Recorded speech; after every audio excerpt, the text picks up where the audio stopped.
नमस्कार विद्यार्थी मित्रांनो, कालच्या लेक्चरमध्ये आपण PSI ESO यांच्या पूर्व परीक्षेमध्ये या टॉपिकशी निगडित असलेले प्रश्न आपण घेतलेले आहेत. तर आजच्या जे व्हिडिओमध्ये आपण राज्यसेवा पूर्व परीक्षा 2016, 17, 18 या परीक्षेमध्ये संख्या आणि संख्याचे प्रकार या टॉपिकवर आधारित असलेले जे प्रश्न आहेत ते आपण घेणार आहोत. तर आता बघा, हा जो पहिला प्रश्न आहे, पहिला प्रश्न काय लक्षात घ्या. एका संख्येच्या दुप्पटीपेक्षा तीनने लहान असलेली संख्या ही त्या संख्येच्या तिप्पटीपेक्षा 2 ने अधिक असणाऱ्या संख्येइतकी असेल तर त्या संख्येच्या 5 पटीपेक्षा 5 ने लहान असलेली संख्या निवडा. हा प्रश्न राज्यसेवा पूर्व परीक्षा 2017 मध्ये विचारला होता. आता बघा, हा प्रश्न सोडवत असताना लक्षात घ्या, संख्या माहिती नाही तर आपण ती संख्या x घेऊ. समजा ती संख्या आपल्याला माहिती नाही, ती संख्या जर माहिती नसेल तर ती संख्या आपण x घेऊ. तर उदाहरणार्थ ज्या पद्धतीने अटी दिलेल्या आहेत त्याच्यानुसार मांडणी करा. एका संख्येच्या संख्या काय आहे x, एका संख्येच्या च्या म्हणजे काय गुणिले किती पटीपेक्षा म्हणलं दुप्पटीपेक्षा, दुप्पट म्हणजे काय गुणिले 2. संख्या काय आहे x, एका संख्येच्या संख्या माहिती नाही x, एका संख्येच्या च्या म्हणजे काय गुणिले दुप्पटीपेक्षा म्हणजे गुणिले 2. 3 ने लहान म्हणून मायनस किती ने 3 ने लहान असलेली संख्या ही त्या संख्येच्या म्हणजे कोणाच्या x च्या, त्या संख्येच्या च्या म्हणजे काय गुणिले तिप्पटीपेक्षा, तिप्पट म्हणजे गुणिले 3, तिप्पटीपेक्षा 2 ने अधिक म्हणजे काय प्लस किती ने 2 ने अधिक असलेल्या संख्ये इतके असेल म्हणजे काय समान, संख्ये इतके असेल म्हणजे समान. तर त्या संख्येच्या 5 पटीपेक्षा 5 ने लहान असलेली संख्या आपल्याला निवडायची. आता बघा, हे झालं ह्या उदाहरणावरून ह्या समीकरणाची आपण मांडणी केलेली आहे. आता इथपर्यंतचा जर आपण विचार केला तर एवढ्यावरून त्या समीकरणाची मांडणी झाली. आता बघा, हे x गुणिले 2 काय होणार 2x मायनस 3 बरोबर 3 गुणिले x 3x अधिक 2. पहा, x ची किंमत काढायचं आहे, x एका बाजूला घ्या. आता बघा, -3 हे +2 आहे, बाजू बदललं -2 होईल बरोबर 3x, हे 2x प्लस आहे, बाजू बदललं -2x होईल. -3 -2 -5, मायनस मायनस प्लस होते, समान चिन्हांची बेरीज होते, मायनस मायनस प्लस होईल, 3 आणि 2 5, पण येणार उत्तर मायनस येईल बरोबर 3x मधून 2x वजा केलं तर किती शिल्लक राहते x बरोबर -5 मिळालं.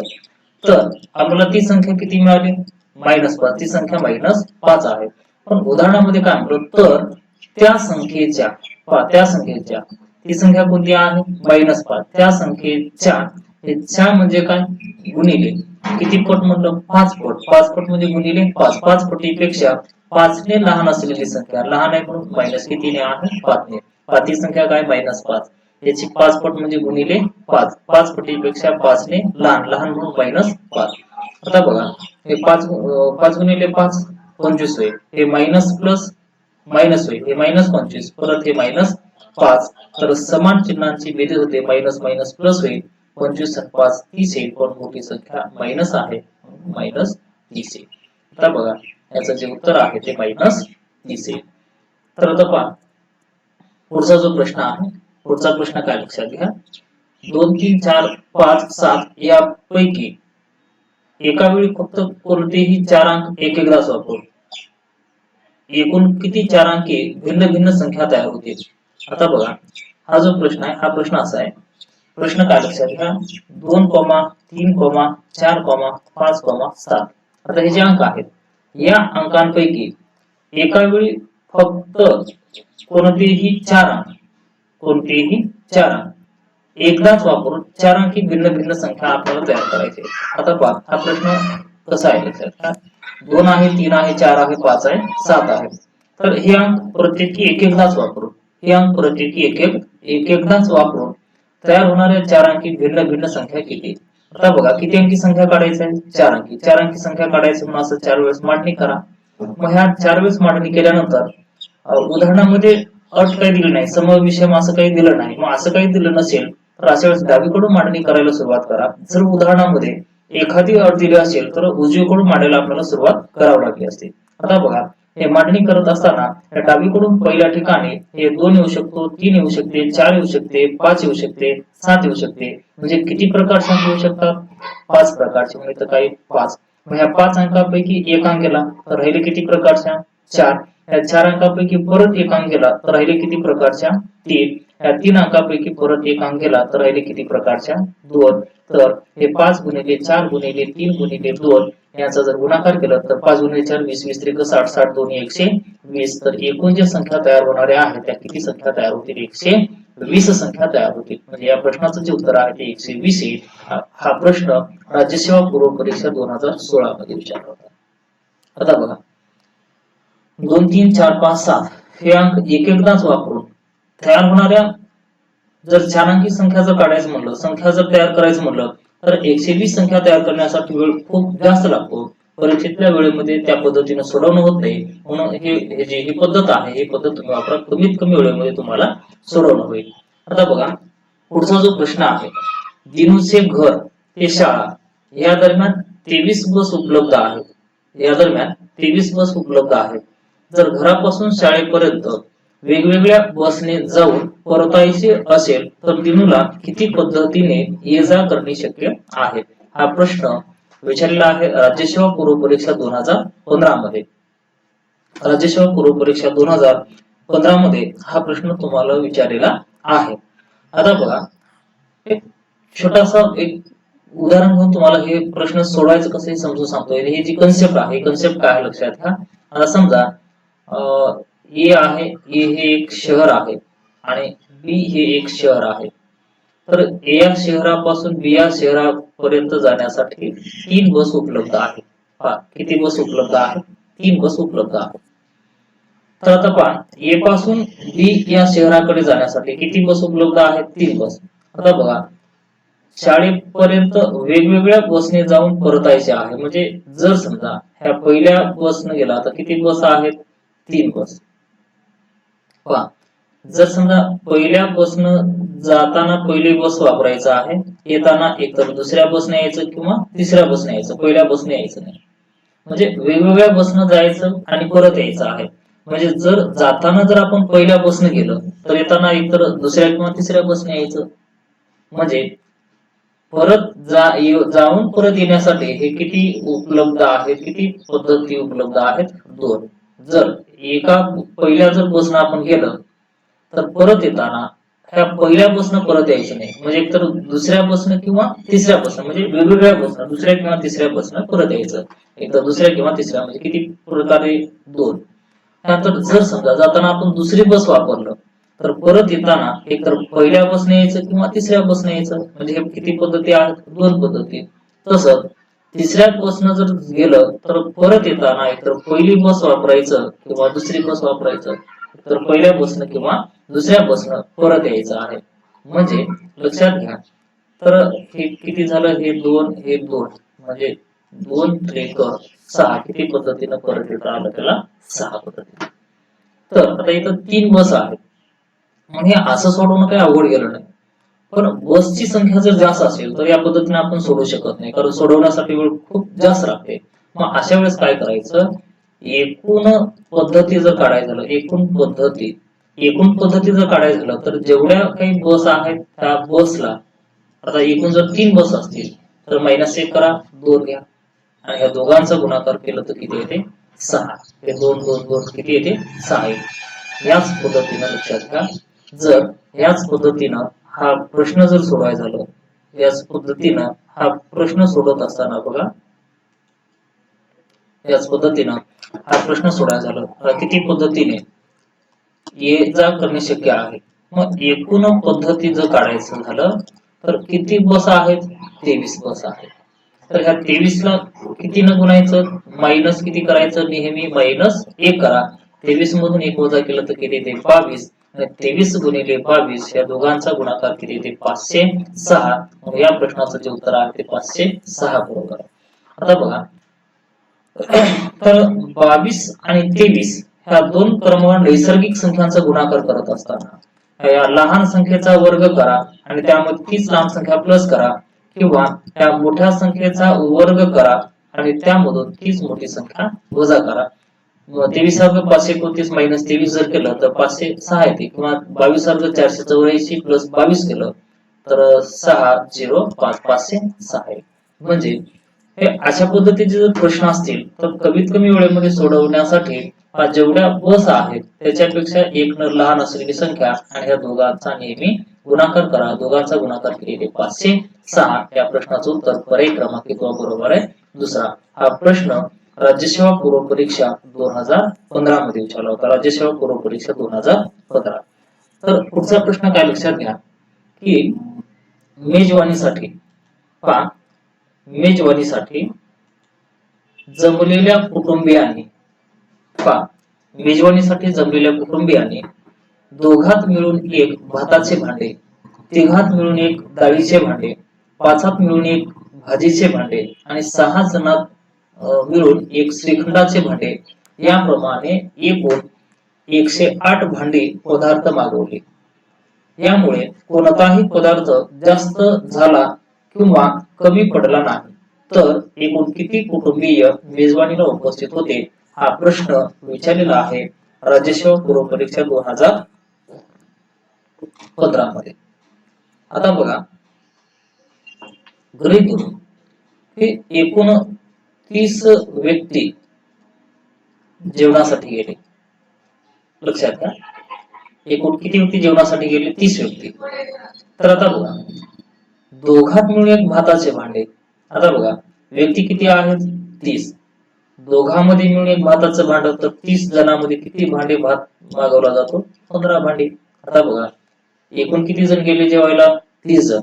दोघांमध्ये मिळून एक भाताचं भांड मागवत आहेत, म्हणून हे 30 ला 2 जर भागलं तर कितीचा भाग जाते? 15चा. तर 15 भांडी भात मागवला. आता बघा, एकूण किती व्यक्ती गेले जेवणासाठी? 30 गेले. तिघात मिळून एक डाळीचं भांड, तिघात मिळून एक डाळीचं भांड. तिघा जणांमध्ये एक डाळीचं भांड, तर 30 जणांमध्ये 10 भांडी काय मागवलेलं आहे? डाळ. आता बघा, एकूण जी कुटुंबाची संख्या आहे, एकूण जे जेवणासाठी व्यक्ती गेलेले आहेत त्याला जर दोघात तिघात पाचात या संख्येने जर भागलं तर येणारा जो भाग आहे तो भांड्यांची संख्या दर्शवला जाते. तर आता बघा, हा प्रश्न सोडवत असताना हा प्रश्न जर सोडवायचा झाला तर सोडवायचं कसं लक्षात घ्या. पहा, एकूण जे सदस्य आहेत, किती कुटुंबीय मेजवानीला गेले होते? पहा, किती कुटुंबीय मेजवानीला गेले होते? एकूण व्यक्ती जर काढायचं झालं तर माहिती नाही, आपण एक्स गृहीत धरू. आता बघा, दोघात मिळून एक भाताचे भांडे, एकूण किती जण आहेत? एक्स. दोघात मिळून एक भाताचं भांड म्हणजे एक्स ला 2 न भाग द्या. जर समजा एकूण जर समजा 30 जण गेले असतील जेवायला, दोघांमध्ये एक भाताचं भांड मागवलं तर किती भांडे भात झाला? 15 भांडी. म्हणजे एकूण किती व्यक्ती गेले? एक्स. दोघात मिळून एक भाताचं भांड, तर भागिले एक्स करा, सॉरी भागिले 2 करा. एकूण व्यक्ती एक्स, तिघात मिळून एक डाळीचं भांड म्हणून भागिले 3 करा. एकूण व्यक्ती एक्स, पाचात मिळून एक भाजीचे भांडे म्हणजे भागिले 5 करा. हे भाताचे भांडे, हे पहिला जो भागाकार आहे ते भाताचे भांडे, दुसरा जो भागाकार आहे ते डाळीचे भांडे, तिसरा जो भागाकार आहे ते भाजीचे भांडे. आणि एकूण व्यक्ती आहेत एक्स, 6 जणात मिळून श्रीखंडाचं भांड भागिले जर 6 केलं म्हणजे श्रीखंडाचे भांडे मिळतात. आणि असे एकूण किती भांडे झालेले आहेत? 108 भांडे. आता बघा, 2 3 5 6 यांचा जर आपण लसायव काढला तर छेदाचा लसायव काढला तर किती आलं? 30. छेद समान नसतील तर अशा वेळी छेदांचा लसायव काढा. छेदांचा लसायव किती आहे? 30. छेदांचा लसायव काढणे म्हणजे प्रत्येक अपूर्णांकाचा छेद समान करणे. आता इथे पहिल्या अपूर्णांकाचा छेद 2 आहे, तर किती करायचा आहे? 30. तर 2 ला 15 न गुणलं 30 येईल. अंश x आहे त्याला 15 न गुणलं 15 x होईल. 3 ला 10 न गुणलं 30 येईल. अंश x आहे त्याला 10 न गुणा 10x होईल. 5 ला 6 न गुणलं 30 येईल. अंश x आहे त्याला 6 न गुणलं 6x होईल. आणि या 6 ला 5 न गुणलं 30 येईल. अंश x आहे त्याला 5 न गुणलं तर 5x होईल, बरोबर 108 येईल. 15 10 25 25 आणि 6 31 31 आणि 5 किती येते? 36. 36x भागिले 30 बरोबर 108. तर x बरोबर 108 गुणिले 30 भागिले किती आहे? 36. 36 त्रिक 108 आणि 30 त्रिक किती येते? 90. तर x म्हणजे एकूण किती आहेत? एकूण व्यक्ती आहेत 90. किती कुटुंबीय मेजवानीला गेले होते? 90. तर आता बघा, हा प्रश्न सोडवत असताना हा प्रश्न राज्यसेवा पूर्व परीक्षा 2015 मध्ये विचारलेला आहे. राज्यसेवा पूर्व परीक्षा 2015. तर हा प्रश्न सोडवत असताना त्याला आपण पर्यायमधून सुद्धा जाऊ शकतो बघा. पर्यायमधून जात असताना काय करायचं की सर्वात लहान पर्याय आणि सर्वात मोठा पर्याय सोडून द्यायचा. पर्यायमधून जात असताना सर्वात लहान पर्याय आणि सर्वात मोठा पर्याय सोडून द्यायचं. मग सर्वात लहान सर्वात मोठा पर्याय जर सोडून दिलं तर आता बघा एकूण किती पदार्थ आहेत. भात आहे, त्यानंतर डाळ आहे, त्यानंतर भाजी आहे, त्यानंतर श्रीखंड आहे. श्रीखंड. आता बघा एकूण हा दुसरा पर्याय किती आहे 60. एकूण किती कुटुंब गेले जेवण्यासाठी 60 जण. दोघात मिळून एक भाताचं भांड, तर 60 जणांमध्ये किती भात झाला 30 भांडे भात झाला. त्यानंतर एकूण जेवायला किती गेले 30 जण. तिघात मिळून एक डाळीचं भांड, तर तिघात एक, तर 60 जणांमध्ये किती झाले 60 जणांमध्ये 20 भांडी भाजी झाली. म्हणजे 60 ला जर 3 भागलं तर 20 भांडे. आता बघा एकूण 60 जण जेवणासाठी गेले आणि 5 मिळून एक भाजीचं भांड आहे. 5 मिळून एक भाजीचं भांड, तर 60 भागिले 5 जर केलं तर किती येते 12 भांडी भाजी आहे. आता बघा एकूण 60 जण जेवणासाठी गेले आणि 6 मिळून एक 6 जणात मिळून एक श्रीखंडाचं भांड, तर 60 भागिले 6 जर केलं तर श्रीखंडाचे किती भांडे आले 10. सगळ्यांची बेरीज केलं तर बेरीज किती यायला पाहिजे तर 108 येते का बघा. हे 30 आणि 20 50 50 60 70 72 किती आलं 72. पहा कुटुंबीय आपण 60 घेतलं तर भांड्यांची संख्या किती मिळाली 72. भांड्यांची संख्या 72 मिळाली. भांड्यांची संख्या किती पाहिजे आपल्याला 108. 108 ही संख्या 72 पेक्षा मोठी आहे, म्हणून कुटुंबियाची जी संख्या आहे ती 60 पेक्षा मोठी असेल. मग 60 पेक्षा मोठी असेल तर 60 पेक्षा मोठी असलेली जी संख्या आहे ते 90 आणि 120 आहे. हे 60 येणार नाही आणि 30 ही येणार नाही. मग आता आपण 90 चा विचार करू. तर दोघात मिळून एक भाताचं भांड, तर 90 जणांमध्ये किती भांडे. त्या 90 ला जर समजा 2 न भागलं, 90 ला 2 न भागलं तर कितीचा भाग जाते 45. 45 भांडी काय मिळालं भात. तर बघा एकूण 90 जण आहेत. तिघात मिळून एक डाळीचं भांड, तर 90 ला जर 3 भागलं तर डाळीचे किती भांडे आले 30 भांडे. आता बघा 90 जण जेवणासाठी गेले. 5 मिळून एक भाजीचं भांड, तर 9 भागिले 5 जर काढलं तर किती येते 18. ते 18 जे भांडे आहेत ते कशाचे आहेत भाजीचे. आता बघा एकूण 90 जण आहेत आणि 6 जणात मिळून एक श्रीखंडाचं भांड, तर 90 ला जर 6 न भागलं तर कितीचा भाग जाते 15. 15 भांडे श्रीखंडाची, 18 भांडे भाजीची, 30 भांडे भाताची आणि 45 भांडे भाजीची. या सगळ्यांची बेरीज जी आहे ती किती आली पाहिजे 108. आता बघा हे बेरीज जर केलं तर 5 आणि 5 10 18 ला 8 हातचा 1 येईल, हातचा 1 येईल. त्यानंतर बघा 4 आणि 3 7 7 8 9 9 आणि हात आलेला 1 10, तर हे किती झाले 108 झालं. 108 हे त्या प्रश्नाचं उत्तर आहे. म्हणून 108 एकूण भांडी आहेत. मग त्या प्रश्नाचं जे उत्तर आहे ते पर्याय क्रमांक किती बरोबर आहे तिसरा. तर आता बघा हा याच्या पुढचा जो प्रश्न आहे हा सुद्धा प्रश्न राज्यसेवा पूर्व परीक्षा 2015 मध्येच विचारलेला आहे. हा प्रश्न सोडवत असताना बघा हा प्रश्न मांडणी करण्यासाठी थोडासा अवघड आहे.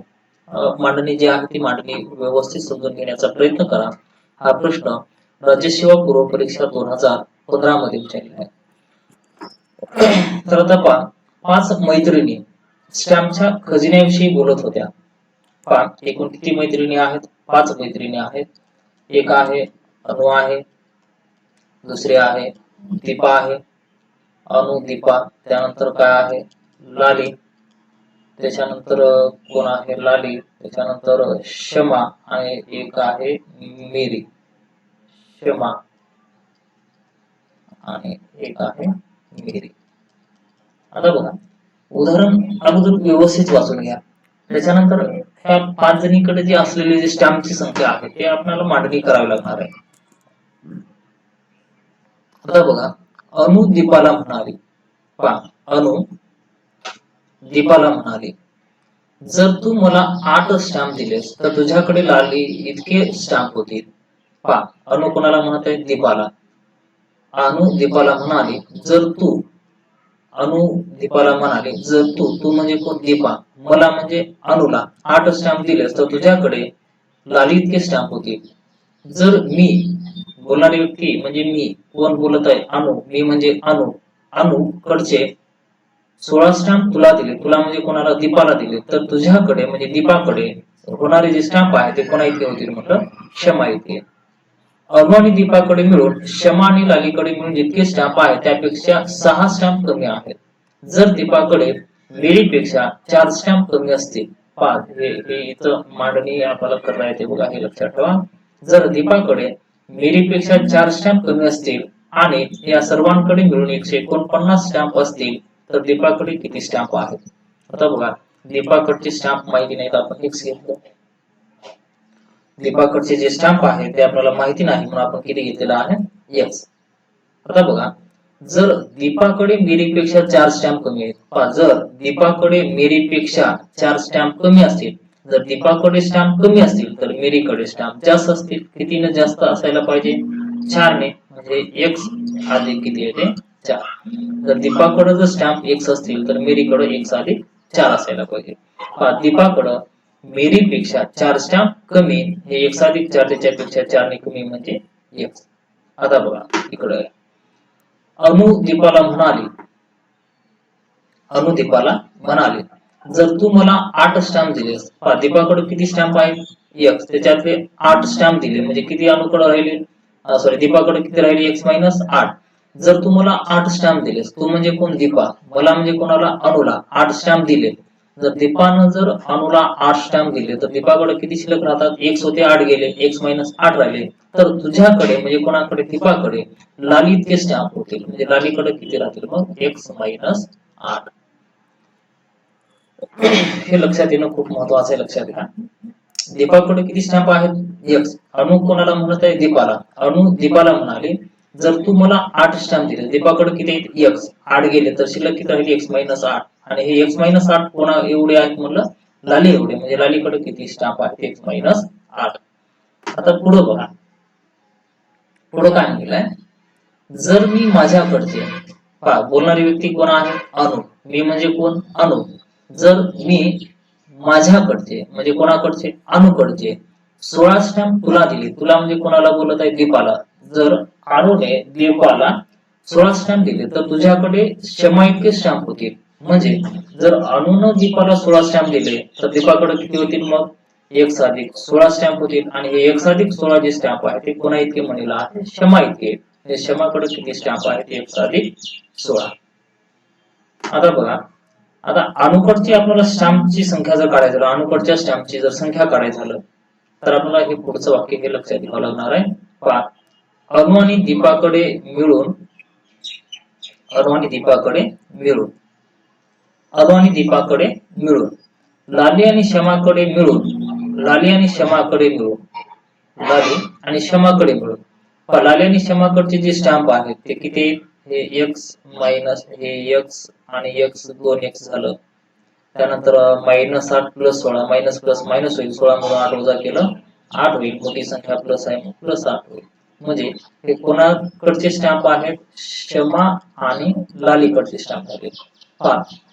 अनु आणि दीपाकडे मिळून, क्षमा आणि लालीकडे मिळून जितके स्टॅम्प आहेत त्यापेक्षा 6 स्टॅम्प कमी आहेत. याच्यापेक्षा 6 स्टॅम्प कमी आहेत कोणाकडे मिळून, लाली आणि अनु आणि दीपाकडे मिळून. मग आता बघा, हे 2x अधिक 8 मधून 6 वजा केलं तर किती शिल्लक राहते, 2. म्हणजे हे एवढे जे स्टॅम्प आहेत ते कोणाकडे आहेत, अनु आणि दीपाकडे. मग आता अनुकडचे जर स्टॅम्प काढायचे झाले, अनुकडचे स्टॅम्प किती आहेत माहिती नाही, अनुकडचे स्टॅम्प किती आहेत माहिती नाही, अधिक x दीपाकडचे स्टॅम्प x बरोबर या दोघांकडे किती स्टॅम्प आहेत, 2x अधिक 2. आता बघा, अनुकडचे स्टॅम्प काढायचं झालं तर 2x अधिक 2 हे प्लस x बाजू बदललं मायनस x होईल. अनुकडचे जे स्टॅम्प आहेत 2x मायनस x म्हणजे x अधिक 2 हे कोणाकडचे स्टॅम्प आहेत, अनुकडचे. हे x अधिक 2 हे अनुकडचे स्टॅम्प झाले. आता बघा, या सगळ्यांकडे मिळून एकूण किती स्टॅम्प आहेत, एकूण 149 स्टॅम्प आहेत. आता बघा, ह्या 101 जर बेरीज केलं तर 1 2 3 4 आणि 5 हे किती एक झाले, 5x झाले. अधिक 5x अधिक हे 2 आणि हे 16 4 20, 16 4 20, 20 आणि 2 22, हे 22 कसं आहे, प्लस 22 आहे. आणि हे मायनस किती आहे, 8. 22 मधून 8 वजा केलं 14, मोठी संख्या प्लस आहे प्लस, हे 5x अधिक 14 बरोबर एकूण जे स्टॅम्प आहे ते किती 149.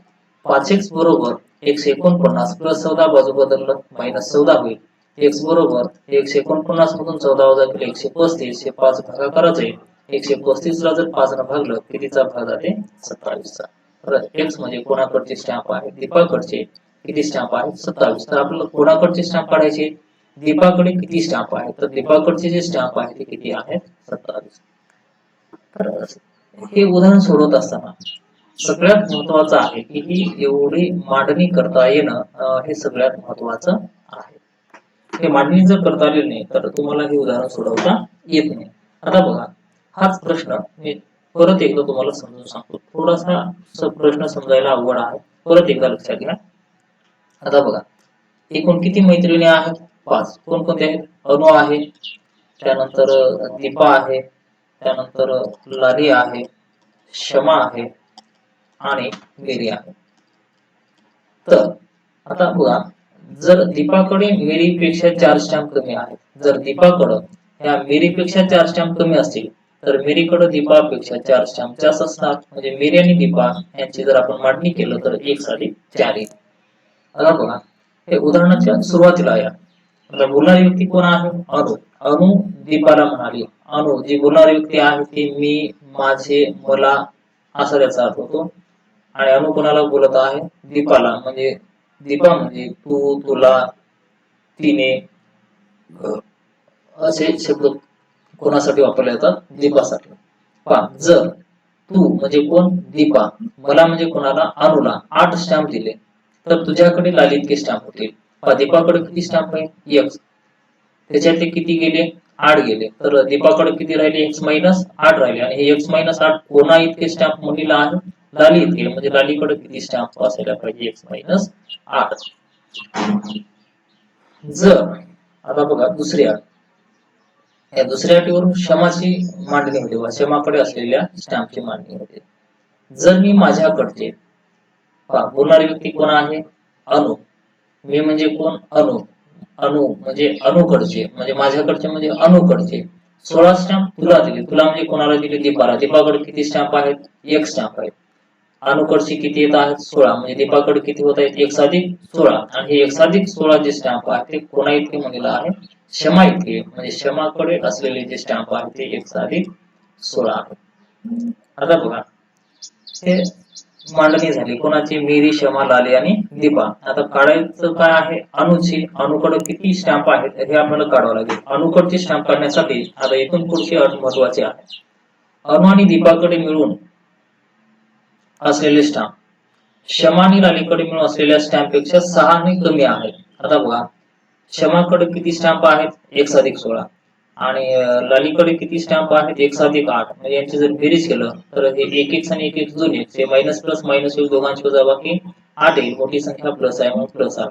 हे कोणाकडचे स्टॅम्प झाले क्षमा आणि लालीकडचे. आणि अनु आणि दीपाकडे जे मिळून स्टॅम्प आहे ते क्षमा आणि लालीकडे मिळून असलेल्या स्टॅम्प पेक्षा 6 ने कमी आहेत. म्हणजे -6 करा. म्हणजे 2x + 2 जे स्टॅम्प आहेत ते कोणाकडचे झाले अनु आणि दीपाकडे मिळून असलेले स्टॅम्प झाले. मग आता बघा दीपाकडचे स्टॅम्प किती आहेत x आहे. मग दीपाकडचे असलेले जर स्टॅम्प आपण हे x वजा केलं म्हणजे दीपाकडचे स्टॅम्प यामधून काढून टाकलं तर कोणाकडचे स्टॅम्प शिल्लक राहतात अनुकडचे. तर 2x मधून x वजा केलं तर x शिल्लक राहते 1 + 2. हे 1 + 2 जे स्टॅम्प आहेत ते कोणाकडचे आहेत अनुकडचे. आता यांची एकूण स्टॅम्प किती दिला आहे 149. मग हे सगळ्यांची बेरीज करा 1 2 3 4 5 हे किती एक झाले 5 x झालं. हे 16 ने 4 20 आणि 2 22. 22 मधून 8 वजा केलं तर किती 14. पण येणारी वजाबाकी प्लस येईल बरोबर. एकूण जे स्टॅम्प आहे ते 149. 5x बरोबर 149. 14 प्लस हे बाजू बदललं मायनस होईल. x बरोबर 149 मधून 14 जर काढलं तर 135 येईल. हे 5 भागाकारात जाईल. 135 ला जर 5 ने भागलं तर कितीचा भाग आहे 27 चा. तर या प्रश्नाचं जे उत्तर आहे ते 27 येईल. पर्याय क्रमांक पहिला बरोबर आहे. आता हे 27 कसे येते लक्षात घ्या. आता बघा हे कोणाकडचे स्टॅम्प काढायचे होते आपल्याला दीपाकडचे. आता बघा हे अनु आहे, दीपा आहे, अनु आहे, दीपा आहे, लाली आहे, क्षमा आहे आणि मेरी आहे. आता बघा दीपाकडचे किती स्टॅम्प आले? 27. याला आपण पर्यायमधून सुद्धा जाऊ शकतो बघा. दीपाकडचे जे स्टॅम्प आहे ते 27 आहे. आता उदाहरणाची अटी आहे त्याच्यानुसार आपण मांडणी करा. जर दीपाकडे मिरीपेक्षा 4 स्टॅम्प कमी आहेत, दीपाकडे मिरीपेक्षा जर कमी असतील तर मिरीकडे दीपापेक्षा 4 स्टॅम्प जास्त. 27 मध्ये जर 4 मिळवलं तर किती होईल? 31 होईल. दीपाकडे जर 27 स्टॅम्प असतील तर मिरीकडे 4 ने जास्त म्हणजे किती असले पाहिजे? 31. आता बघा, सुरुवातीला म्हणलं जर तू मला, तू म्हणजे कोण? दीपा. जर दीपाने अनुला 8 स्टॅम्प दिले, तू मला म्हणजे तू म्हणजे दीपा, मला म्हणजे अनुला 8 स्टॅम्प दिले, म्हणजे दीपाकडे किती स्टॅम्प आहेत? 27. त्याच्यामधले 8 जर अनुला दिले तर किती शिल्लक राहतात? 19. आणि कोणा इतके स्टॅम्प मधील आहेत? लाली इतके. म्हणजे लालीकडे किती स्टॅम्प झाले? 19. पुढे काय म्हणलं? जर मी माझ्याकडचे, दीपाकडचे किती स्टॅम्प आहेत? 16. मी म्हणजे कोण? बोलणारी व्यक्ती अनु. माझ्याकडचे म्हणजे कोणाकडचे? अनुकडचे. किती स्टॅम्प? 16 स्टॅम्प तुला दिले. अनुकडचे 16 स्टॅम्प तुला म्हणजे दीपाला दिले. तर दीपाकडे जे होणारे स्टॅम्प आहे ते कोणा इतके म्हणलं? क्षमा इतके. मग 7 आणि 6 13 3 1 1 2 1 3 1 4. क्षमाकडे किती स्टॅम्प आहेत? 43 स्टॅम्प झाले. मग आता काढायचं कोणाकडचे स्टॅम्प आहेत? अनुकडचे. तर क्षमा आणि लालीकडे मिळून जेवढे स्टॅम्प आहेत, क्षमाकडे किती? 43. लालीकडे किती? 19. या दोघांची जर बेरीज केलं तर किती येतात? 62. तर हे 62 जे स्टॅम्प आहे ते 6 स्टॅम्प कमी आहे. कोणाकडे? अनु आणि दीपाकडे मिळून जेवढे स्टॅम्प आहे त्याच्यापेक्षा 6 स्टॅम्प कमी. 62 मधून जर समजा 6 काढलं तर किती शिल्लक राहते? 56. आणि या 56 मधून 56 जे आहे ते अनु आणि दीपाकडचे स्टॅम्प आहेत. या 56 मधून जर 27 काढलं, 56 मधून जर 27 काढलं तर कोणाकडचे स्टॅम्प शिल्लक राहतात? अनुकडचे. तर अनुकडचे जर स्टॅम्प म्हणलं तर 16 तून 7 वजा केलं तर 9 येईल, आणि 4 मधून 2 वजा केलं 2 येईल. अनुकडे किती स्टॅम्प आहे? 29. ह्या सगळ्यांची जी बेरीज आहे, सगळ्यांची बेरीज किती आली पाहिजे? 149. पाहिजे 9 7 16, 16 आणि 9 16 आणि 9 25, 25 आणि 3 28, 28 आणि 29 9 हातचे 2, 3 आणि 2 5 आणि 4 9 10, 10 आणि 2 12, 12 आणि 2 14. आले 149. म्हणून पर्याय क्रमांक पहिला बरोबर आहे की दीपाकडे एकूण 5 स्टॅम्प आहे. सॉरी, किती? 27 स्टॅम्प आहे. पुढचा प्रश्न पहा.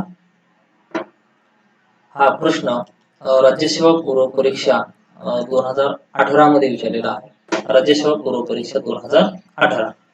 प्रश्न काय लक्षात घ्या की लुसीकडे झीनत आणि जया यांच्याकडे असलेल्या नारळांच्या बेरजेच्या दुप्पटीपेक्षा 10 नारळ कमी आहेत. जयाकडे झीनतच्या दुप्पट नारळ आहेत. जर लुसीने झीनतला 15 व जयाला 5 नारळ दिले तर झीनत व जया यांच्याकडे प्रत्येकी लुसीकडे सुरुवातीला असलेल्या नारळांच्या अर्ध्या संख्येचे नारळ असतील तर झीनतकडे सुरुवातीला असलेल्या नारळांची संख्या दर्शवणारा पर्याय निवडा. हा प्रश्न राज्यसेवा पूर्व परीक्षा 2018 मध्ये विचारला होता. तर आता बघा, हा प्रश्न सोडवत असताना बघा, तर एकूण किती व्यक्ती आहेत त्याची मांडणी करा. एक आहे लुसी, दुसरे आहे झीनत, लुसी आहे, झीनत आहे आणि जया. आता बघा, जर लुसीकडे झीनत आणि जया यांच्याकडे असलेल्या नारळांच्या बेरजेच्या दुप्पटीपेक्षा 10 नारळ कमी आहेत. लुसीकडे झीनत आणि जया यांच्याकडे मिळून जेवढे नारळ आहेत त्या नारळांच्या बेरजेच्या दुप्पटीपेक्षा 10 नारळ कमी आहेत असं म्हणतात. जयाकडे झीनतच्या दुप्पट नारळ आहेत. जयाकडे झीनतच्या दुप्पट नारळ आहेत. झीनतकडे जर एक नारळ असतील तर जयाकडे त्याच्या दुप्पट म्हणजे किती नारळ असतील? 2x नारळ असतील. दुप्पट म्हणजे 2x नारळ असतील. जर जयाकडे झीनतच्या दुप्पट नारळ आहेत, जर लुसीने झीनतला 15 व जयाला 5 नारळ दिले, आता बघा, जर लुसीने, हे लक्षात घ्या, जर लुसीने झीनतला 15 दिले व जयाला 5 नारळ दिले, झीनतकडे नारळ किती? x होते. 15 दिले म्हणजे x अधिक 15 झाले. जयाकडे नारळ किती आहे? 2x. तिला किती दिले? 5 दिले. लुसीने झीनतला 15 व जयाला 5 नारळ दिले तर झीनत व जया यांच्याकडे, झीनत व जया यांच्याकडे प्रत्येकी लुसीकडे सुरुवातीला असलेल्या यांच्याकडे प्रत्येकी लुसीकडे सुरुवातीला असलेल्या नारळाच्या अर्ध्या संख्येतले नारळ असतील. म्हणजे हे झीनतकडे किती नारळ आहेत? x नारळ आहेत. जर लुसीने त्या झीनतला 15 नारळ दिले, जर 15 नारळ दिले तर हे जे नारळांची संख्या झालेली आहे झीनतकडे, त्या लुसीच्या सुरुवातीला जेवढे नारळ होते त्याच्या निम्मे झाले. मग जर झीनतकडे ही जी नारळांची संख्या आहे त्या लुसीच्या जर निम्मे असतील तर लुसीकडे असलेल्या नारळांची संख्या एक्स अधिक 15ची दुप्पट म्हणजे काय होईल 2x अधिक 15 दोन्ही 30 होईल. 2x अधिक 15 दोन्ही 30 होईल. तर आता बघा उदाहरणात पुढे काय म्हणलं सुरुवातीला लुसीकडे किती नारळ आहेत 2x अधिक 30 हे लुसीकडचे नारळ आहेत. झिनत आणि जयाकडे असलेल्या झिनतकडे नारळ किती x जयाकडे नारळ किती 2x लुसीकडे झिनत आणि जयाकडे असलेल्या नारळांच्या बेरजेच्या दुपटीपेक्षा म्हणजे गुणिले 2 दुपटीपेक्षा 10 नारळ कमी आहेत. कोणाकडे लुसीकडे म्हणजे बरोबर लुसीकडचे नारळ आहेत. म्हणजे 2x अधिक 30 बरोबर 2 गुणिले x 2x होईल किंवा 1x आणि 2x 3x 3 दोन्ही किती x झालं हे 6x झालं मायनस किती आहे 10. तर आता बघा हे 30 ला 30 मायनस 10 बाजू बदललं प्लस 10 हे 6x 2x प्लस आहे बाजू बदललं मायनस 2x हे किती होईल 40 होईल. या 6x मधून 2x वजा केलं किती x शिल्लक राहते 5x 6x मधून 2x वजा केलं तर शिल्लक किती राहते 4x. त्या गुणाकाराचा भागाकारा जाईल 40 ला जर 4 ने भागलं तर कितीचा भाग राहते 10चा. तर झिनतकडे जे नारळांची संख्या आहे ती किती आहे 10. ही एक मांडणी झाली. आता बघा ह्याच उदाहरणाला आपण दुसऱ्या पद्धतीने जर सोडायचं झालं दुसऱ्या पद्धतीने सोडत असताना लक्षात घ्या एकूण किती जण आहेत 3 जण आहेत. लुसी आहे झिनत आहे आणि जया आहे. लुसी आहे झिनत आहे आणि जया आहे. एकूण किती जण आहेत 3 जण आहेत. तर आता बघा जे शाब्दिक उदाहरण असतात ह्या शाब्दिक उदाहरणाला समीकरणात मांडणी करता येणं हे खूप महत्वाचं आहे. ज्या विद्यार्थ्यांना समीकरणात मांडणी करता आलं नाही हे अशा विद्यार्थ्यांना असे प्रश्न सोडवणं शक्य नाही. तर जास्तीत जास्त जे शाब्दिक उदाहरण असतात त्याला समीकरणामध्ये मांडणी करण्याचा प्रयत्न करा. हे जे असे जे उदाहरण आहे ते व्यवहारीमध्ये उदाहरण जास्त असे पाहायला मिळतात. तर ज्या विद्यार्थ्यांना ह्या समीकरणाची मांडणी करणं अवघड जाते असे विद्यार्थी व्यवहारीवरील उदाहरणांची जास्तीत जास्त प्रॅक्टिस करा. किंवा बीजगणिताचा जो भाग आहे दोन चलातील रेषीय समीकरण दोन चलातील रेषीय समीकरणे किंवा वर्ग समीकरणे हा जो बीजगणिताचा जो भाग आहे तर त्यावरचे उदाहरण सोडवण्याचा प्रयत्न करा. असे उदाहरण तुम्हाला सोडवायला अवघड जाणार नाही. तर आता बघा हा प्रश्न सोडवत असताना आपण थोडस ह्याच प्रश्नाला अगोदरच्या पद्धतीपेक्षा थोडस वेगळ्या पद्धतीने सोडवण्याचा प्रयत्न करू. आता बघा लुसीकडे झिनत आणि जयांच्याकडे असलेल्या नारळांच्या बेरजेच्या दुपटीपेक्षा 10 नारळ कमी आहेत. हा पहिला जो एवढा भाग दिला आहे हा एवढा भाग हे उदाहरण सोडवण्यासाठी हे आवश्यक नाही. आता बघा ह्या भागाचा आपण वापर न करता या उदाहरणाला सोडवायचं कसं हे मी तुम्हाला थोडक्यामध्ये सांगणार आहे. आता बघा जयाकडे झिनतच्या दुप्पट नारळ आहेत. झिनतकडे नारळ किती x जयाकडे झिनतच्या किती पट नारळ म्हणलं दुप्पट म्हणलं. आता बघा हे लुसीकडचे नारळ काढत बसण्याची काही गरज नाही. लुसीकडे नारळ किती आहेत किंवा लुसीकडच्या नारळांची संख्या काय आहे हे काढण्याची गरज नाही. त्याचं कारण का आहे बघा आपल्याला कोणाकडचे नारळ काढायचे झिनतकडचे नारळ काढायचे. मग झिनतकडचे जर नारळ काढायचं झालं तर लुसीकडचे नारळ काढण्याची गरज नाही. त्याचं कारण असं आहे बघा हे इथून जर म्हणून जो भाग दिला आहे हा जर म्हणून भाग जे दिला आहे याची मदत घेऊन आपल्याला त्या x ची किंमत मिळते. कसं मिळते बघा जर लुसीकडे किती नारळ आहेत सॉरी झिनतकडे किती नारळ आहेत x आणि जयाकडे किती नारळ आहेत 2x जयाकडे किती नारळ आहेत 2x.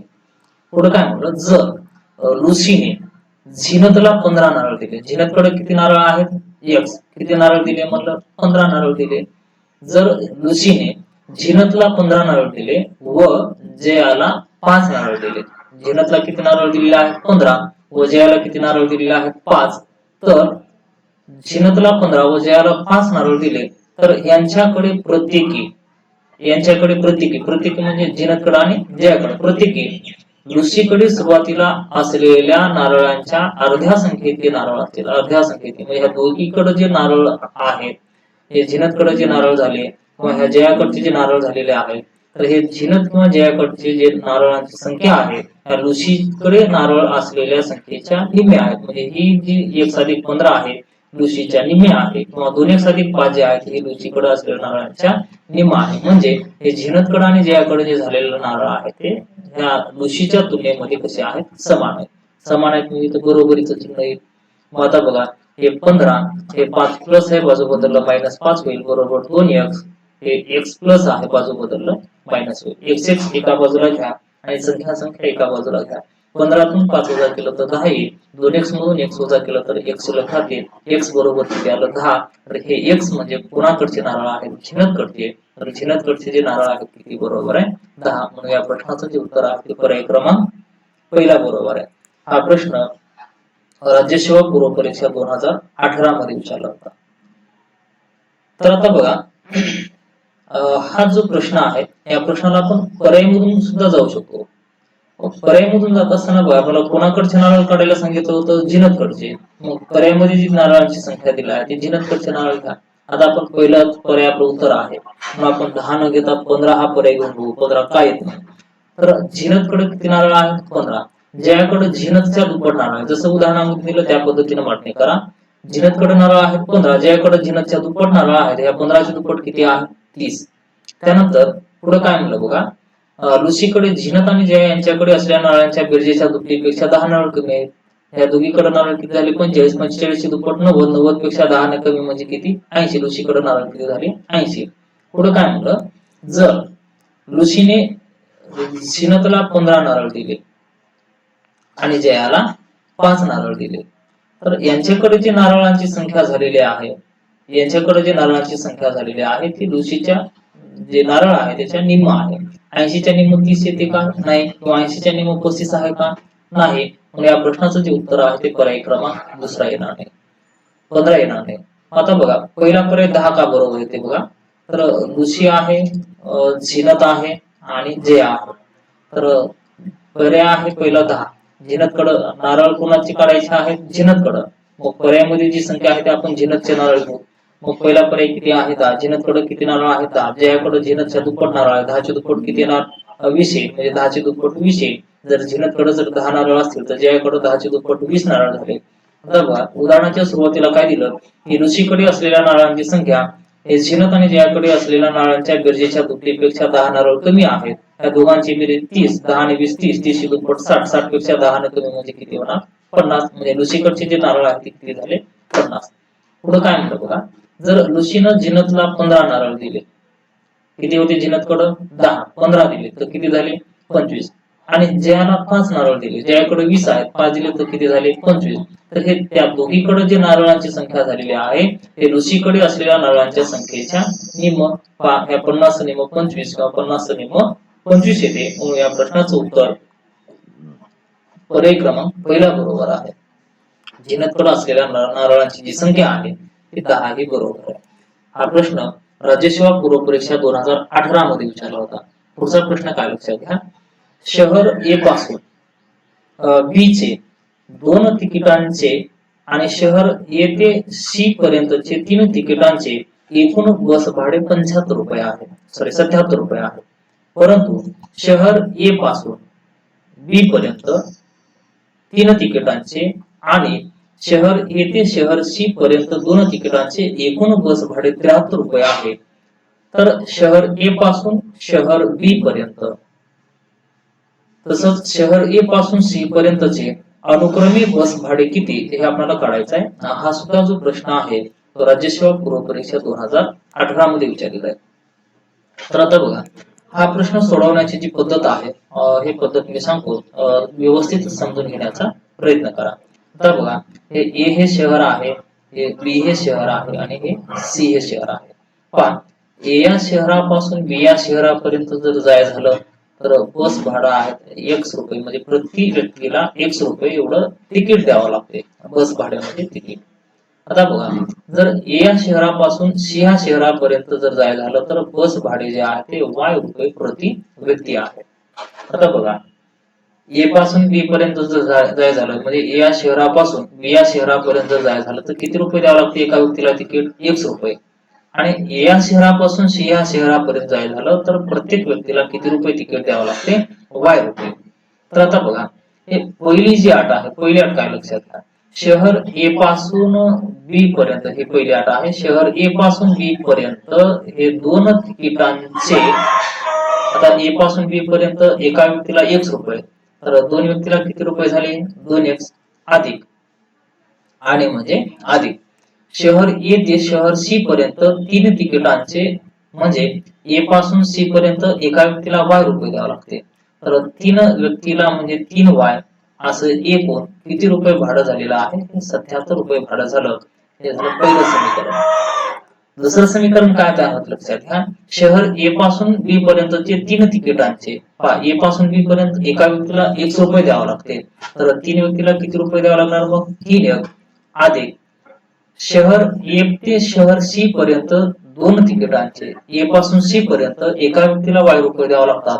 तर 2 व्यक्तीला 2y रुपये द्यावा लागतात. तर हे 3x अधिक 2y आणि बरोबर भाडं किती झालेलं आहे? 73. हे झालं दुसरं समीकरण. तर ह्या दोन समीकरणांचा एकत्रित विचार करू, दोन समीकरणाचा एकत्रित विचार करू किंवा x आणि y ह्या दोन्ही पैकी एका चलाचा सहगुणक समान करा. आपण जर समजा x चा सहगुणक जर समान करायचं झालं तर हे x चे सहगुणक काय आहे? 2 आणि 3. 2 आणि 3 चा लसाअ काय आहे? 6. मग इथं 2 च्या ठिकाणी 6 आणण्यासाठी 3 गुणा आणि 3 च्या ठिकाणी 6 आणण्यासाठी 2 गुणा. म्हणजे पहिल्या समीकरणातील प्रत्येक पदाला 3 गुणा, दुसऱ्या समीकरणातील प्रत्येक पदाला 2 गुणा. हे 3 पहिल्या समीकरणाला आपण 3 गुणत आहे. 3 दोन्ही 6x होईल, 3 त्रिक 9y होईल, बरोबर 27 त्रिक 7 त्रिक 21 ला 2, 7 एक 21 आणि 2 23, 230. हे झालं तिसरं समीकरण. आता दुसऱ्या समीकरणाचा x चा सहगुणक 6 आणण्यासाठी 3 ला 2 गुणावे लागते. म्हणजे दुसऱ्या समीकरणातील प्रत्येक पदाला 2 गुणा, 2 त्रिक 6x होईल अधिक 2 दोन्ही 4y होईल आणि 73 दोन्ही किती येते? 146. हे झालं चौथं समीकरण. हे तिसऱ्या आणि चौथ्या समीकरणाची वजाबाकी करू. मग यांची आपण वजाबाकी करू. Plus 6x minus 6x cancel होईल. 9y मधून 4y जर काढलं तर 5y शिल्लक राहते, बरोबर 11 तून 6 वजा केलं 5 येईल, 12 तून 4 वजा केलं 8 येईल, 1 मधून 1 वजा केलं 0. 5y बरोबर 85 तर y बरोबर 85 भागिले 5. 85 ला जर 5 ने भागलं कितीचा भाग जाते? 17चा. हे y ची जी किंमत आहे म्हणजे a पासून c पर्यंत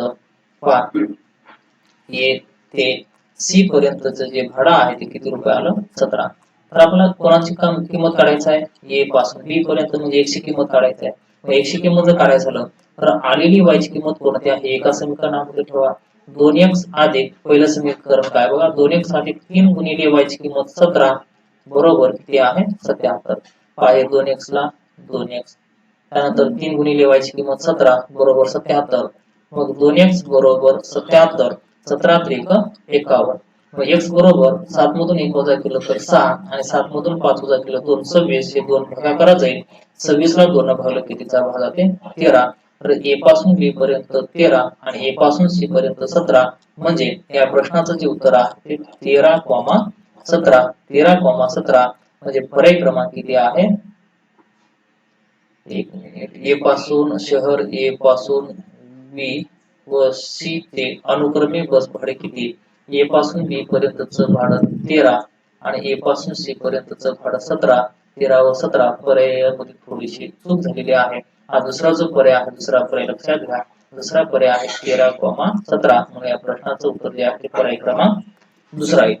आता बघा, ही जी पद्धत आहे ही पद्धत आपण सोडवायचं जर म्हणलं या पद्धतीनं तर सोडवण्यासाठी वेळ थोडासा जास्त लागतो. मग आपण ही पद्धत वापरत असताना लक्षात घ्या, ए बी आणि सी आहे. सुरुवातीला ए पासून बी पर्यंत 2 तिकीट आहेत आणि बी पासून ए पासून सी पर्यंत किती तिकीट आहेत? 3 तिकीट आहेत. नंतर काय झालं? ए पासून बी पर्यंत 3 तिकीट झाले, नंतर ए पासून सी पर्यंत 2 तिकीट झाले. तर हे जे यांची जी बेरीज आहे लक्षात घ्या, यांची जी बेरीज आहे ते 3 आणि 2 5, 3 आणि 2 5. हे बेरीज जर समान असेल, हे लक्षात घ्या, बेरीज जर समान असेल तर x आणि y हे लक्षात घ्या, x आणि y या दोघांची जर आपण बेरीज करायचं झालं तर हे 77 आणि 73 ह्या दोघांची बेरीज करायचं. 77 आणि 73 ह्या दोघांची जर बेरीज केलं तर 150 येईल. हा 150 ला हे 2 आणि 3 ह्या दोघांच्या बेरीजला 5 न भागलं तर कितीचा भाग जाते? 30 चा. तर x आणि y या दोघांची बेरीज किती येते? याची लक्षात घ्या. थोडक्यामध्ये सांगत आहे,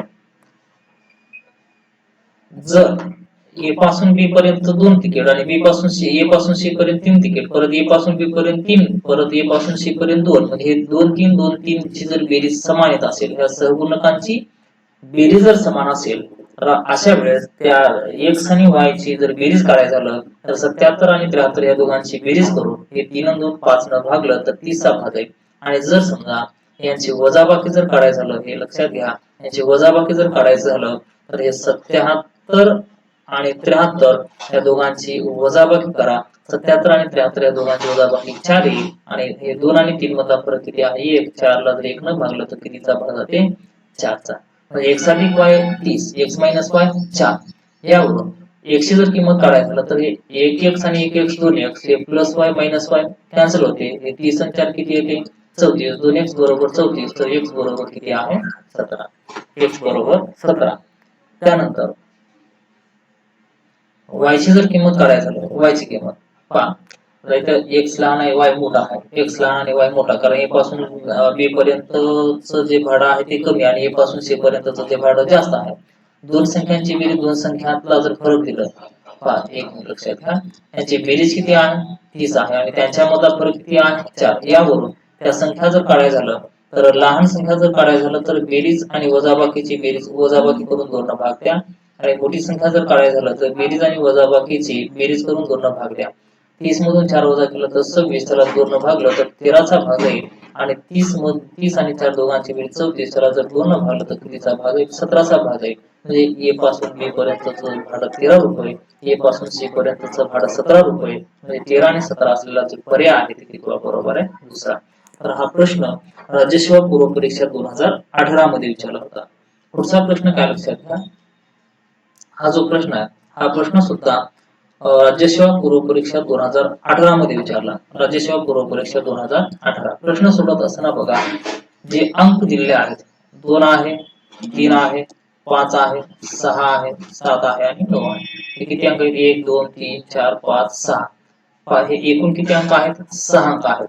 तर ह्या 6 अंकापासून 5 ने भाग जाणारी, पहा ह्या 6 अंकापासून 5 ने भाग जाणारी, 6 अंकापासून 5 ने भाग जाणारी कोणताही अंक पुन्हा न येता अशा 3 अंकी किती संख्या तयार होतील? पहा किती अंकी संख्या बनवायची आहे? 3 अंकी. असे आपण उदाहरण बरेच घेतलेले आहेत आणि हा प्रश्न राज्यसेवा पूर्व परीक्षा 2018 मध्ये विचारला आहे. जर 3 अंकी संख्या जर बनवायचं झालं तर असं 3 वेळेस मांडणी करा.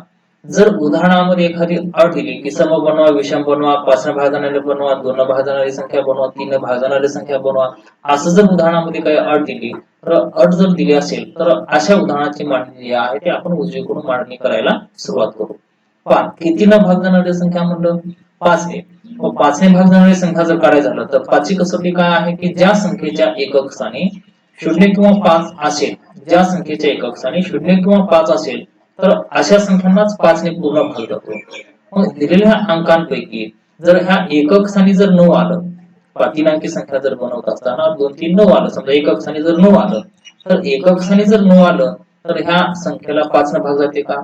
जाणार नाही. म्हणजे एकक स्थानी कोणता अंक असला पाहिजे? एक तर 0 असला पाहिजे किंवा 5 असला पाहिजे. मग एकक स्थानी 0 तर नाही, म्हणजे एकक स्थानी काय आलं पाहिजे? 5 आलं पाहिजे. एकक स्थानी जर 5 आलं तरच त्या संख्येला 5 ने निशेष भाग जातो. मग ह्या दिलेल्या अंकांपैकी ह्या एकक स्थानी किती प्रकारचा अंक येऊ शकतो? एकाच प्रकारचा. आता हे एकूण किती अंक आहेत? 6 अंक आहेत. या 6 अंकापैकी एक अंक गेला तर राहिले किती अंक इथं? 5 अंक. या 5 अंकापैकी परत एक अंक गेला तर राहिले किती अंक? 4. तर ह्यांचा जर आपण गुणाकार केला तर 5 गुणिले 4 20, 20 एक 20. तर एकूण जे किती संख्या तयार होतात 3 अंकी, 5 ने भाग जाणाऱ्या 3 अंकी 20 संख्या तयार होतील. या प्रश्नाचं उत्तर पर्याय क्रमांक किती बरोबर आहे? चौथा बरोबर आहे.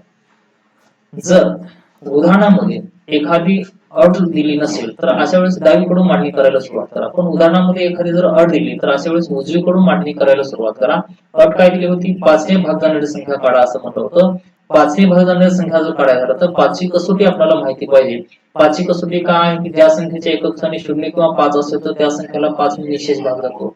मग दिलेल्या अंकांमध्ये तर 0 नाही, म्हणजे शून्याचा काही विषय नाही. मग राहिलं काय? 5. एकक स्थानी किती असलं पाहिजे? 5. ह्या दिलेल्या अंकांपैकी जर एकक स्थानी हा 5 आला तरच त्या संख्येला 5 ने भाग जाते. म्हणजे एकक स्थानी किती प्रकारचा अंक येऊ शकतो? एकाच प्रकारचा अंक येऊ शकतो. मग या 6 अंकापैकी एक अंक गेला, 6 अंकापैकी 5 हा एक अंक गेला तर राहिले किती अंक? 5 प्रकारचे. मग या 5 अंकापैकी परत एक अंक गेला तर राहिले किती प्रकारचे अंक? 4 प्रकारचे. तर 5 4 20 20 एक 20 एक किती संख्या तयार होतात 20 संख्या. हा एक प्रश्न राज्यसेवा पूर्व परीक्षा 2018 मध्ये विचारला होता. तर आता बघा पुढचा जो प्रश्न आहे हा प्रश्न राज्यसेवा पूर्व परीक्षा हा प्रश्न राज्यसेवा पूर्व परीक्षा 2017 मध्ये विचारला होता. राज्यसेवा पूर्व परीक्षा 2017 प्रश्न काय म्हणतो बघा. एका खेळात खेळाडूला पाळीत गुण मिळण्याच्या 3 संधी आहेत. किती संधी आहेत? 3. पहिली संधी, दुसरी संधी आणि तिसरी संधी. 3 संधी आहेत. प्रत्येक सलग जे खेळाडूला आधीच्या जयापेक्षा म्हणजे हा पहिला जय आहे, हा दुसरा जय आहे, हा तिसरा जय. प्रत्येक जय हा आधीच्या जयापेक्षा अधिक गुण मिळवून देतो. म्हणजे नंतरचा जय आहे तो आधीच्या जयापेक्षा अधिक गुण मिळवून देतो. जर दुसरा जय पहिल्या जयापेक्षा 100 गुण जादा बहाल करतो. म्हणजे गृहीत धरा की पहिल्या जयामध्ये किती गुण मिळाले? x गुण. तर दुसरा जो जय आहे ते पहिल्या जयापेक्षा किती गुण जास्त बहाल करतो? म्हटलं 100 गुण म्हणजे x अधिक 100. आणि तिसरा जो जय आहे, तिसरा जय हा दुसऱ्या जयामुळे मिळणाऱ्या जयाच्या दुप्पट गुण बहाल करतो. म्हणजे दुसऱ्या जयात किती गुण मिळाले? x अधिक 100 त्याच्या किती पट म्हणलं? दुप्पट. दुप्पट म्हणजे काय होणार? हे 2x अधिक 200 होईल. तर हे तिसऱ्या जयामध्ये. आणि असं लच्छीने तिच्या पाळी दरम्यान सर्वाधिक गुण जिंकले आणि तिला एकूण किती गुण मिळालेले आहेत? 700 गुण. म्हणजे पहिल्या जयातले गुण x, दुसऱ्या जयातले गुण x अधिक 100, तिसऱ्या जयातले गुण 2x अधिक 200 आणि असे एकूण किती गुण मिळालेले आहेत? 3 जयामध्ये 700. x x 2x 2x आणि 2x 4x अधिक 100 आणि 200 किती झाले? 300 बरोबर किती आहे? 700. म्हणजे 4x बरोबर 700. 300 प्लस आहे बाजू बदललं मायनस 300 होईल. x बरोबर 700 मधून 300 काढलं तर 400. 4x सोबत गुणाकारात आहे बाजू बदलला खरं जाईल. 400 ला 4 ने भागलं कितीचा भाग जाते 100. तर हे जे x ची किंमत किती आलेली आहे? 100. काढायला काय सांगितलं होतं? पहिल्या जयासाठी किती गुण बहाल केले? पहिल्या जयासाठी किती गुण बहाल केलेले आहेत? 100. या प्रश्नाचं जे उत्तर आहे ते पर्याय क्रमांक कितवा बरोबर आहे? 4था बरोबर. तर पुढचा जो प्रश्न आहे 120 या संख्येचे एककासहित भाजक किती? भाजक म्हणजे काय? भाग जाणारी संख्या. भाजक म्हणजे काय? भाग जाणारी संख्या. आता बघा हा 120 चे जर भाजक काढायला झालं 120 चे भाजक काढत असताना बघा 120 या संख्येला भाग जाणारी संख्या 1 न भाग जाते, 2 न भागते, 3 न जाते, 4 न, 5 न, 6 न, 8 न, असं 1 पासून 120 पर्यंत जाण्याच्या ऐवजी असं लक्षात घ्या 120 ला भाग जाणारी लहानात लहान संख्या 1 न 120 ला भागलं तर कितीचा भाग? 120 चा. इकडून पहिली संख्या लहान संख्या आणि इकडून मोठी संख्या होते. 2 न 120 ला कितीचा भाग जाते? 60 चा. 3 न 120 ला कितीचा भाग जाते? 40 चा. 4 न 120 ला कितीचा भाग जाते? 30 चा. 5 न 120 ला कितीचा भाग जाते? 24 चा. 6 न 120 ला कितीचा भाग जाते? 20 चा. 7 न भाग जात नाही. 8 न 120 ला कितीचा भाग जाते? 15 चा. आता 9 न भाग जाते. 10 न 120 ला कितीचा भाग जाते? 12 चा. म्हणजे एक पासून एककासहित म्हणजे एक पासून तर 1 1 2 3 4 5 6 7 8 9 10 11 12 13 14 15 16. तर या प्रश्नाचं जे उत्तर आहे ते एककासहित भाजक जे आहे ते किती मिळाले आहे? 16. आता बघा संख्या 120 आहे आणि 120 या संख्येला भाग जाणाऱ्या संख्या आपल्या सहज लक्षामध्ये आल्या. 120 ला भाग जाणाऱ्या संख्या आपल्या सहज लक्षामध्ये आल्या. पण भाग जाणाऱ्या संख्या जर सहज लक्षात येत नसतील, आता समजा मोठ्या संख्या आहेत, समजा 2704 आहे, तर या 2704 ला कोणकोणत्या संख्येला 1 पासून 2704 पर्यंत कोणत्या संख्येला भाग द्यावं आपल्या लवकर लक्षामध्ये येत नाही. अशा वेळेस प्रश्न सोडवत असताना काय करायचं लक्षात घ्या. ह्या 120 चे अगोदर मूळ अवयव काढून घ्या. मूळ अवयव लहानात लहान मूळ अवयवापासून सुरुवात करा. 2 ने 120 ला 60 चा होते. 2 न 60 ला 30 चा भाग जाते. 2 न 60 ला 30 चा होते. 2 न 30 ला 15 चा होते. 2 च्या नंतरची मूळ संख्या 2 न 15 ला भाग जाते. 2 च्या नंतरची मूळ संख्या 3. 3 न 15 ला 5 होते आणि 5 न 5 ला 1 चा भाग येते. म्हणजे 2 चा हे 1 2 3 तिसरा घात गुणिले 3 चा 3 हे एकच वेळा आहे 3 चा पहिला घात गुणिले 5 चा 5 हे एक वेळा आलेला आहे 5 चा पहिला घात.